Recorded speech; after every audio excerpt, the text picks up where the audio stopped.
అభివృద్ధి పథంలో సంక్షేమం వైపు తీసుకుని వెళ్లే విధంగా ఎమ్మెల్యే ఆదినారాయణ రెడ్డి కృషి చేస్తున్నారని అన్నారు టీడీపీ నాయకుడు భూపేష్ సుబ్బరామిరెడ్డి.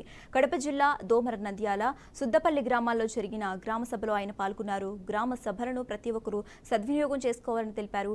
నియోజకవర్గంలోని సమస్యలను అధికారుల దృష్టికి తేవాలని ప్రజలకు భూపేష్ సుబ్బరామిరెడ్డి సూచించారు. నీళ్ళు వస్తున్నాయంటే మనం కేవలం కలెక్టర్ గారు చిన్నాయన ఆదినారాయణ రెడ్డి గారు వాళ్ళిద్దరిని ఇక్కడ ఉన్న రైతులు నాయకులు కూడా టిమాటన్న కానీ వైబ్రేట్ మామ కానీ ఇక్కడ అందరూ ఖచ్చితంగా వాళ్ళు ప్రెజర్ చేసి నన్ను రోజు పొద్దున సాయంత్రం ఫోన్ చేసి ఈ రోజు వచ్చేనే లేకపోతే ఇబ్బంది పడుతున్నారు, ఇంకా ఎంత ప్రెజర్ చేశారంటే అంత ప్రెజర్ చేశారు. నేనే తట్టుకోలేక కలెక్టర్ గారికి ఫోన్ చేయడము, చిన్నాయన గారు కూడా ఫోన్ చేయడము, మనకి ఈరోజు నీళ్లు రావడం జరుగుతుంది. ఈ నీళ్లు వస్తే భూములు రీఛార్జ్ అవుతాయి, బోర్లు రీఛార్జ్ అవుతాయి.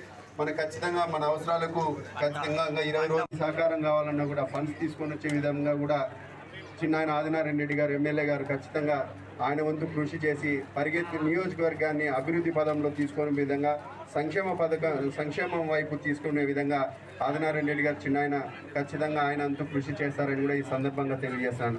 కాబట్టి ఈ గ్రామ సభను ప్రతి ఒక్కరు సద్వినియోగం చేసుకోవాలా. నీళ్లు కేసీ కెనాల్కి నీళ్లు వస్తున్నాయంటే మనం కేవలం కలెక్టర్ గారు చిన్నాయన ఆదినారాయణ